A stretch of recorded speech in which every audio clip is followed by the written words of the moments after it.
শীতের সন্ধ্যায় এই রকম ধোঁয়া ওঠা গরম গরম দুধ পুলি পিঠে যদি বানানো যায়, বাড়ির সবাই কিন্তু একদম তৃপ্তির সঙ্গে খেয়ে নেবে। আর শীতকাল মানে বাঙালি বাড়িতে তো পিঠে পুলি একদম লেগেই থাকে। আর আমিও আজকে আপনাদের সঙ্গে শেয়ার করব একদমই নরম তুলতুলে, মুখে দিলেই মিলিয়ে যাবে এই দুধ পুলির রেসিপি। নমস্কার, কেমন আছেন সবাই? আশা করছি সবাই খুব ভালো আছেন, সুস্থ আছেন। মৌসুমী রকমারি রান্নাতে আপনাদেরকে আবারও একবার অনেক অনেক স্বাগত। তো দেখতে পেয়ে গেছেন, আজকে তো একটা পিঠের রেসিপি নিয়ে এসেছি আপনাদের কাছে। আমি একদম গ্রামীণ পদ্ধতিতে বানাবো, যেটা মা কাকিমারা আগে বানিয়ে থাকতেন। এর স্বাদ কিন্তু একদম দ্বিগুণ, কিন্তু এর মধ্যে কোনো কিছুই দেব না। চলুন তাহলে এই নরম তুলতুলে দুধ পুলির পিঠের রেসিপিটা দেখিয়ে নিন।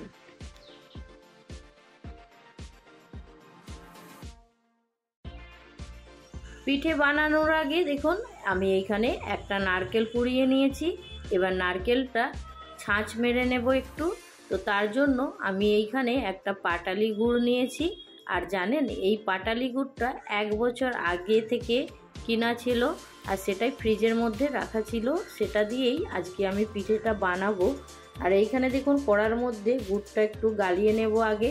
সেই জন্য খুব অল্প পরিমাণে একটু জল দিয়ে দেব, তাহলে গুড়টা খুব তাড়াতাড়ি মেল্ট হয়ে যাবে কিংবা গলে যাবে। তো সেই জন্য দেখুন একটু জল দিয়ে দিয়েছি। এইখানে গুড়টা দেখুন আমার গলতে শুরু হয়ে গেছে। তো আমি এইখানে যে নারকেলটা কুড়িয়ে রেখেছিলাম সেটা এর মধ্যে দিয়ে দিচ্ছি। আর নারকেলটাও এর সঙ্গে মাখানো হয়ে যাবে, আর গুড়টাও কিন্তু খুব তাড়াতাড়ি গলে যাবে। তো এইখানে দেখুন আমি দিয়ে একটু নাড়াচাড়া করে দেব।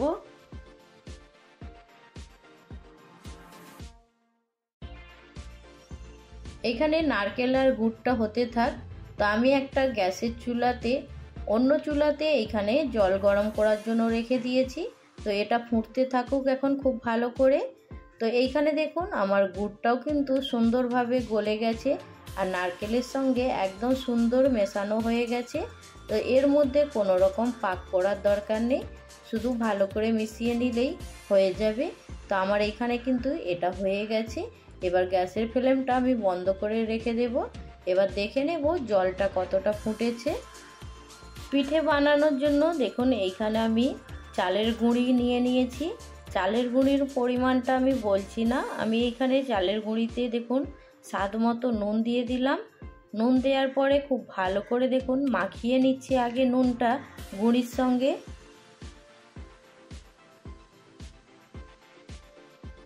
এখানে দেখুন আমার নুনটা খুব ভালো করে চালগুঁড়ির সঙ্গে মাখানো হয়ে গেছে। আর আমি মাজার খানটা দেখুন একটু ফাঁকা করে নিয়েছি। আর নেওয়ার পরে দেখুন এইখানে আমি ফুটন্ত গরম জল এর মধ্যে অল্প অল্প করে দিয়ে সুন্দর করে চালের এঁথাল বানিয়ে নেব। আমরা চাল গুঁড়িটাকে যখন মাখাই এটাকে কিন্তু এঁথাল বলে থাকি। আপনারা এটাকে কি বলেন অবশ্যই কিন্তু জানাবেন। তো এখন তো আমরা এটাকে বলি ডো বানিয়ে নেব, কিন্তু আমরা বাংলা ভাষায় এটাকে বলে থাকি চাল গুঁড়ির এঁথাল বানানো। তো আমি দেখুন এখানে খুব সুন্দর করে আস্তে আস্তে চামচ দিয়ে গরম জল অল্প অল্প করে দিয়ে খুব ভালো করে একটা এঁথাল বানিয়ে নিচ্ছি।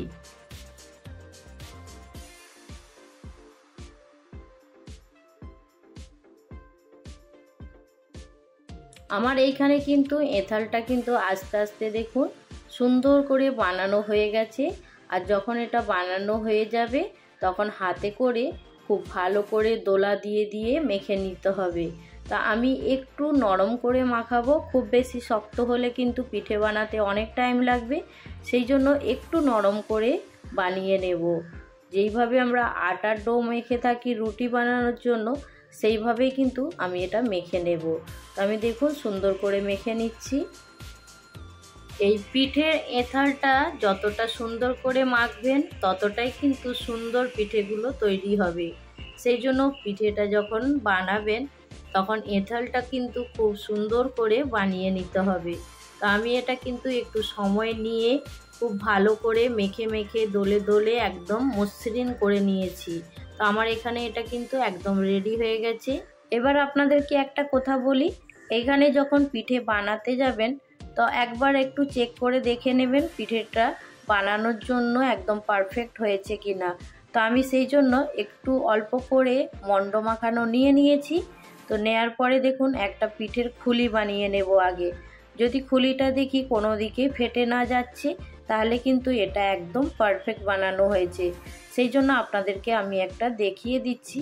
তো আমার এটা সুন্দরভাবে কিন্তু মাখানো হয়েছে বলে একদমই কোনো রকম ফাটা দেখা যাচ্ছে না। নাহলে কিন্তু পিঠের খুলি যখন বানাতে যাবেন তখন সাইড থেকে ফেটে যায়। তো আমার সুন্দরভাবে মাখানো হয়ে গেছে। চলুন এবার পিঠেগুলো বানানোর জন্য রেডি করে নেব। তো এইখানে দেখুন নারকেলের যে ছাঁচটা মেখে বানিয়ে রেখেছিলাম, তো সেটা কিন্তু সুন্দরভাবে একদম ঠান্ডা হয়ে গেছে। এবার একটা একটা করে আমি পিঠে বানিয়ে নেব। তো পিঠের সাইজটা আপনারা ছোট বড় করে নিতে পারেন, আর ছোট করতে গেলে অনেকটাই সময় লাগবে, সেই জন্য আমি একটু মিডিয়াম সাইজেরই বানিয়ে নিচ্ছি। তো দেখুন এইখানে আমি একটা পিঠে বানানোর জন্য অল্প করে এঁথাল মাখানো নিয়ে নিয়েছি, আর সেটাকে কিন্তু একদম গোল গোল করে হাতের মধ্যে নিয়ে ঘুরিয়ে দেখুন একটা খুলি বানিয়ে নিচ্ছি।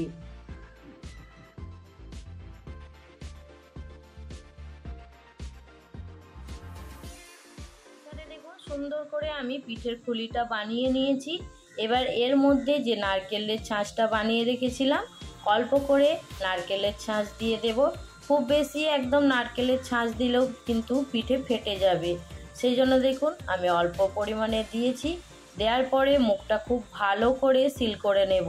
তো এইখানে অনেকে করে দুদিকের মুখটা একটু ফাঁকা রেখে দেয়, তো আমি সেই রকম কিছু করছি না। নর্মালি বাড়িতে যেইভাবে পিঠে বানাই সেইভাবেই কিন্তু আমি পিঠেটা বানিয়ে নিচ্ছি। সবাই পিঠে বানাতে জানে, তবু কিন্তু আমি ভিডিও বানাচ্ছি বলেই আপনাদেরকে পারফেক্ট জিনিসটা দেখিয়ে দিচ্ছি। তো এইখানে দেখুন আমার পিঠেটা কিন্তু একদম রেডি হয়ে গেছে। এইভাবেই বাকি পিঠেগুলো সব রেডি করে নেব।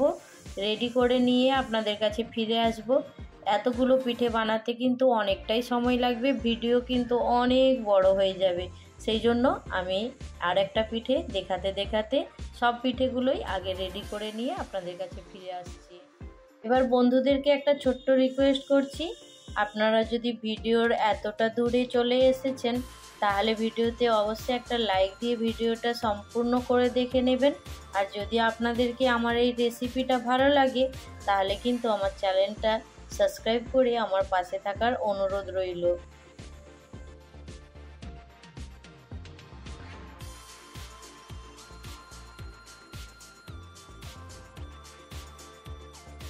আপনাদের সঙ্গে কথা বলতে বলতে আমি কিন্তু অর্ধেকটা এঁথাল থেকে পিঠেগুলো রেডি করে নিয়েছি, অর্ধেকটা আছে সেগুলো থাক, সেগুলো আমি এমনি সিদ্ধ পিঠে বানিয়ে নেব।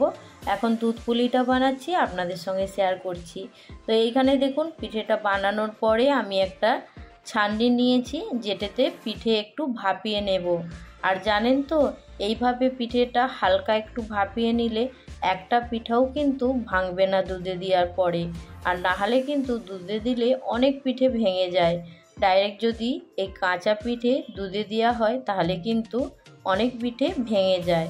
সেই জন্য হালকা শুধু 3 থেকে 4 মিনিটের জন্য একটু হালকা ভাপিয়ে নেবেন, তারপরে গ্যাস থেকে নামিয়ে দেবেন। তো এইখানে একটা ঢাকনা ঢাকা দিয়ে আমি এখন 4 মিনিট একটু ভাপিয়ে নেব। এর থেকে আর বেশি ভাপানোর দরকার নেই। চলুন এটা ভাপানো হতে থাক। চুলার অপর সাইডে আমি দেখুন একটা কড়া বসিয়েছি, তার মধ্যে আমি 1 লিটার দুধ দিয়ে দেব। দুধ দিয়ে দুধটা খুব ভালো করে ফুটিয়ে নেব আগে, তারপরে এর মধ্যে পিঠে দেব। তো চলুন আগে দুধটা ফুটিয়ে নিই।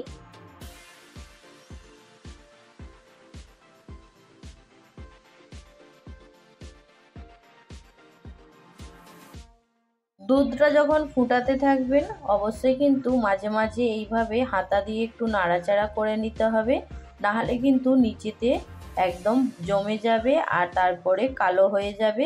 সেই জন্য মাঝে মাঝে এইভাবে একটু হাতা দিয়ে নাড়াচাড়া করে নিতে হবে। আর আমি এখানে ফ্লেভারের জন্য 2টো তেজপাতা দিয়েছি। তেজপাতার গন্ধটা আমার কিন্তু ভীষণ ভালো লাগে। তো দুধটা কিন্তু ফুটে ফুটে অনেকটাই কমে গেছে। আর এইখানে দেখুন পিঠেটা কিন্তু আমার একটু ভাপানো হয়ে গেছে। এবার পিঠেটা আগে একটু নামিয়ে নিয়েছি, তারপরে দেখুন পিঠেগুলো এক এক করে এই দুধের মধ্যে দিয়ে দিচ্ছি। পিঠেগুলো যখন দিচ্ছিলাম গ্যাসের ফ্লেমটা একদম কমিয়ে দিয়েছি। পিঠেগুলো দেওয়ার পরে আবার গ্যাসের ফ্লেমটা বাড়িয়ে দেব, দিয়ে আমি মিনিট 5 খুব ভালো করে এবার দুধের সঙ্গে পিঠেগুলো ফুটিয়ে নেব। খুব ভালো করে ফুটিয়ে নিলে তখন কিন্তু দুধটা পিঠের মধ্যে চলে যাবে। আর অবশ্যই কিন্তু যখন খুলিটা করবেন তখন কিন্তু একদম পাতলা পাতলা খুলি করবেন, তাহলে পিঠেটা খেতে কিন্তু অসম্ভব সুন্দর হয়। আমি কিন্তু একদমই পাতলা পাতলা খুলি করেছি, কিন্তু আপনাদেরকে তখন বলতে ভুলে গিয়েছিলাম, সেই জন্য এখন বলে দিলাম। তো এইখানে দেখুন দুধটা এখন ফুটতে থাকুক পিঠের সঙ্গে। 5 মিনিট পিঠেটা খুব ভালো করে দেখুন আমি ফুটিয়ে নিয়েছি। নেয়ার পরে তারপরে দেখুন স্বাদ মতো চিনি দিয়ে দিলাম। আর এইখানে চিনির পরিমাণটা অবশ্যই কিন্তু আপনারা আপনাদের পছন্দ মতন কম বেশি করে নেবেন। সবাই মিষ্টির পরিমাণটা কম বেশি খায়, সেই জন্য পরিমাণটা আপনারা আপনাদের পছন্দ মতন করে নেবেন। তো এইখানে দেখুন আমি পরিমাণ মতো চিনি দেওয়ার পরে তারপরে পিঠেগুলো আরও 2 মিনিটের জন্য ফুটিয়ে নিচ্ছি। তো চিনিটা প্রথমে দিতে যাবেন না, তাহলে পিঠেগুলো একদম শক্ত হয়ে যাবে। পিঠেগুলো যখন একটু নরম হয়ে যাবে তখন আপনারা চিনিটা দেবেন দুধের মধ্যে। তো এইখানে দেখুন দুধটা অনেকটাই ঘন হয়ে গেছে। তো চিনিটা দেওয়ার পরে আরও আমি 2 মিনিট ফুটিয়ে নিচ্ছি। চিনি দেওয়ার কারণে কিন্তু দুধটা আবার একটু পাতলা হয়ে যাবে, সেই জন্য একটু ফুটিয়ে নিলে দুধটা আরও ঘন হয়ে যাবে। আর এইখানে দেখেছেন আমি একটু স্বাদ মতো নুন দিয়েছি। নুনটা যদি আপনারা দিতে না চান তাহলে স্কিপ করে দেবেন। তো আমি একটু মিষ্টির মধ্যে দিয়েছিলাম, তাহলে মিষ্টি স্বাদটা খুব ভালো আসবে, সেই জন্য দিয়ে দিয়েছি। তো এইখানে দেখুন 2টো এলাচ নিয়েছি। এই এলাচটা এবার খুব ভালো করে গুঁড়িয়ে তারপরে পিঠের মধ্যে দিয়ে দেব। তো এইখানে দেখুন এলাচটা আমি দিয়ে দিলাম। আর এলাচটা দিলে কিন্তু খুব সুন্দর গন্ধ আসে, সেই জন্যই এলাচটা দিয়েছি। যদি আপনাদের না পছন্দ হয় তাহলে দিতে হবে না, তাতেও কোনো অসুবিধা হবে না। তো আমার একদম গ্রাম্য পদ্ধতিতে যেভাবে মা ঠাকুমারা এই রকম পিঠে বানিয়ে থাকতো সেইভাবেই কিন্তু আমি বানিয়েছি, এর মধ্যে কোনো রকম কিছু দিইনি।